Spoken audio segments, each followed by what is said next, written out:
ہمارے نزدیک اس وقت میں آپ کو ایک کلیئر بات کر دوں بحیثیت spokes person of the party کہ صدر پاکستان کا بھی عہدہ ہمیں اس وقت کوئی دے تو ہم لینے کے لیے تیار نہیں ہیں.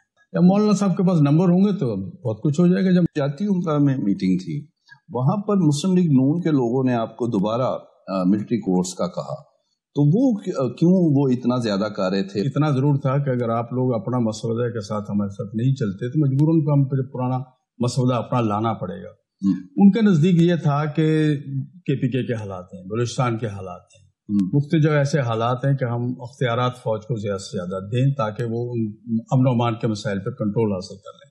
جبکہ ہمارا موقف یہ تھا کہ پچھلے 10, 15, 20 سال سے ہم اختیارات دیتے رہتے ہیں لیکن رزلٹ نہیں آ رہا. آپریشن بھی 3-4 ہوئے, رزلٹ نہیں آ رہا. تو ہم اداروں کو اتنا مضبوط کریں کہ ہمیں نظر آئے کہ ملک میں جمہوریت باقی رہ گئی ہے.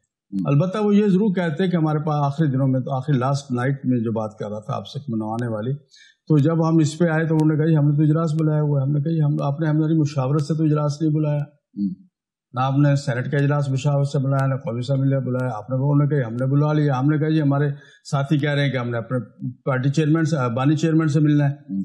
تو یہاں ایک ڈیڈ لاک آخری رات آیا تھا اور پھر اس کو ہم نے ختم کیا. اور وہاں پر یہ ایسا صورتحال بن گئی تھی کابینہ کا اجلاس آ گیا تھا, مسودہ آ گیا تھا کہ وہ اپنا اوریجنل بل جو ہے پیش کر رہے تھے, اس میں اوریجنل ترامیم لا رہے تھے. پھر ابھی ایک سینیٹر آخری وقت تک غائب رہا ہے. تو اس پہ مولانا نے بڑا کلیئر سٹانس لیا تھا کہ اگر یہ چیزیں ختم نہ ہوئیں تو وہ یہ نہیں کریں گے, لیکن وہ تو ختم نہیں ہوئی. پھر مولانا مان بھی گئے. دیکھیں بعض اوقات پھر کسی بڑے نقصان کو دیکھتے ہوئے چھوٹے نقصان کو برداشت کرنا پڑتا ہے. بڑا نقصان کیا تھا؟ بڑا نقصان تو یہی تھا, بل جا رہا تھا, اصل بل پاس ہو رہا تھا. آج ہم بیٹھے ہوتے, احتجاج کر رہے ہوتے, روڈوں پہ کھڑے ہوتے, نعرے لگا رہے ہوتے تو بل پاس ہو جاتا, وہی فوجی عدالتیں ہوتی ہیں, وہی سارا کچھ ہو جاتا. پھر اب کیا کرتے اور ہم کیا کرتے ہیں؟ تو حکمت عملی بھی تو کوئی چیز ہوتی ہے نا. بہت بڑا نقصان ہو جاتا. جو آج شور مچا رہے ہیں وہی کھڑے ہوتے فوجی عدالتوں میں ہاتھ باندھ کے. ان کو تو ہمارا شکر گزار ہونا چاہیے.